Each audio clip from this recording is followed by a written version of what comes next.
Yes, sir. Yeah, yeah.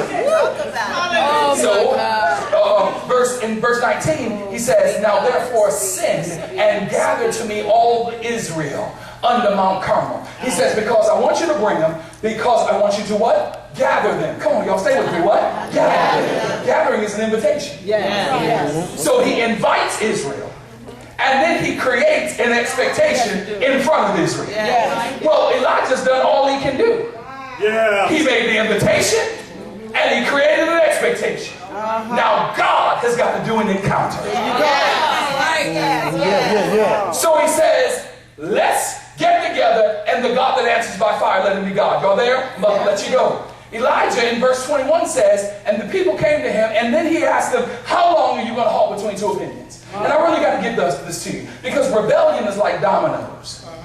If you stack dominoes up, you just hit one, right? And tapping the first one in the row of dominoes causes it all to fall, creating what's called the domino effect, right? That leaves the whole row laid flat. Rebellion, just a little of it, is a domino that hits and everything falls. When you're halted between two opinions, you have rebellion that simply suggests that your voice is weightier than the voice of God. That your will is greater than the will of God. That is rebellion. And I don't care how nice you are with it, because there's some nice, nasty folk that can be as rebellious, as hell raisers as they are, but they're smiling while they're raising hell, and they're rebelling against what God is saying. And guess what? It's a cancer and a poison, and you can't press into the kingdom with rebellion. Come on. Oh my God. You see, we keep asking the question, what did the other generation have that we don't have? They had submission. We got rebellion. We got intellect. We got technology. We know how to speak Hebrew, Greek. We can bring it. We can break it down. We got everything but a submitted heart that says, God, I'm going to do it your way. And I resign my opinion, and I resign my right to be right, and I resign my right to look good. Rebellion. So God gives us instruction, not just through his word, but he's speaking to us, even as he spoke to the children of the Old Testament. But many today are either not listening, not discerning his voice from other voices, or we're giving our own voice more weight than the voice of God. How is it that your voice is bigger than God's voice? And I'm going to tell you something. You know it is when you still do what you want to do. Oh no, your voice is bigger than God's voice. The same voice that comes in and dances and runs around the church, blow bubbles, fall out, see visions, and then get up. And then your voice is greater than God's voice. Because you're going to do what you want to do, because ain't nobody going to tell you what to do, and not even God. Here we go. So it's rebellion. And so watch this. We rebel, refusing to allow our minds to be transformed and renewed by the word. See, rebellion starts in our mind. Come on, say it starts in the mind. You're not a rebel. And watch this. Your child doesn't rebel until they understand this consciousness of awakening of themselves. So there's an awakening to themselves, and then the mind says, now that you're awake to yourself, do what you want. Come on, true. Come on, true. Come on, look at somebody and say, so you smell yourself now. See, that's what the old folk used to say. No, come on, in my time. Yo, Sergeant, will you help me? That's what they said. Oh, so you smell yourself now. And they usually said it when you said something smart, and then you were going against what they told you.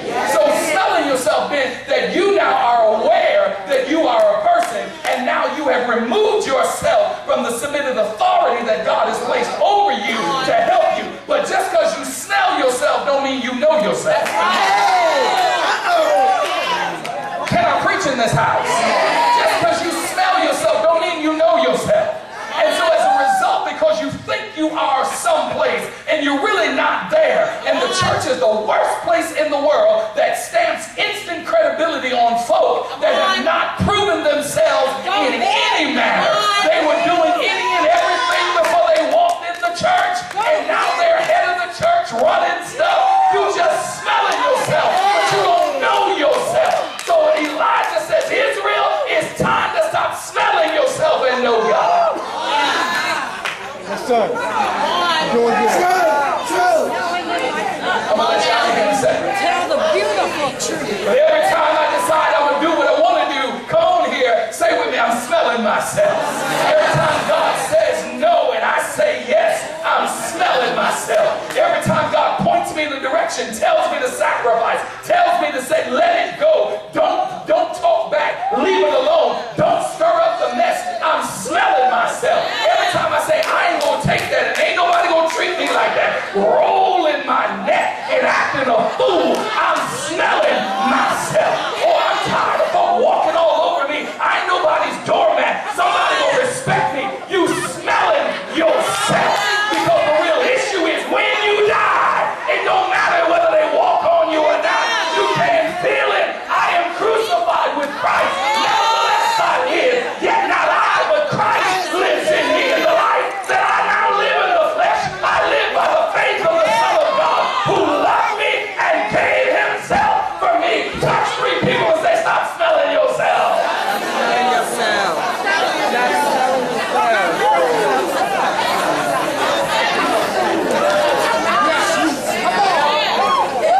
Thank you. Thank you. You can't start a fire because you got rebellion in your heart. You can't be on fire for God because there's rebellion that keeps dousing your fire.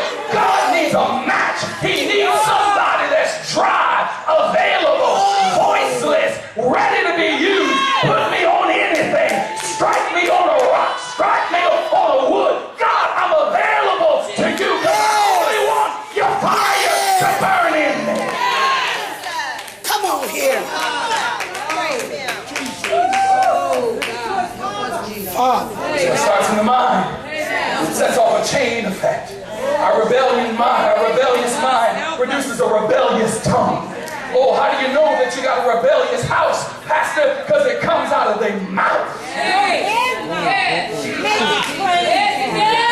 The Bible says out of the abundance of the heart, the mouth speaks. Ain't nobody talking to me. And I preach this everywhere I go, and I preach this in the new church I'm at. Oh no, you got rebellion in your tongue and in your tongue. If I don't hear it in your tongue, I see it. Come on here, I hear it in your tongue.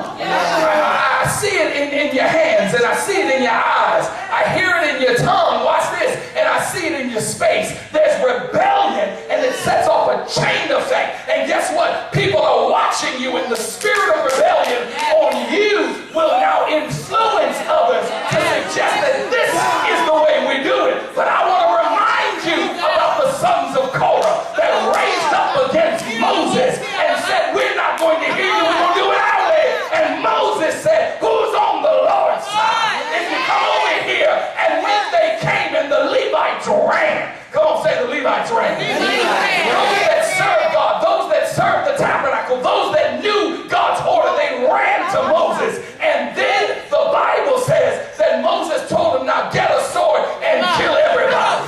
If you want God's glory, you're going to have to kill something precious to you.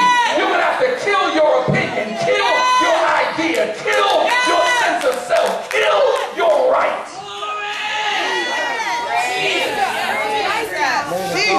You teaching good.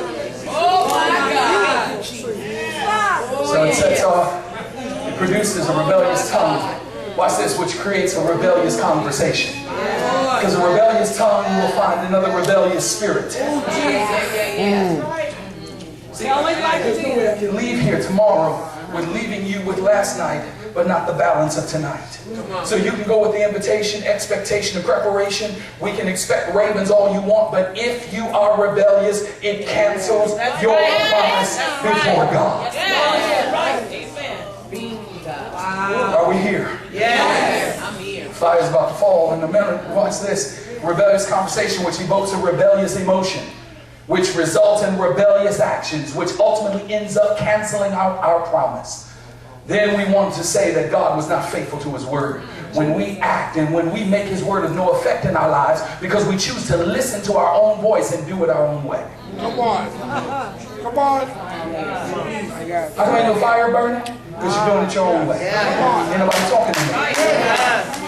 And And I love the Old Testament because God sets it up. He says, there's a certain way I want you to come before me. Yes. You don't believe me? Go to Leviticus chapter 10 and ask Nadab and Abihu. Yes. That offered strange fire before the Lord. Come on now. These clowns saw that the Lord just sent the fire from heaven.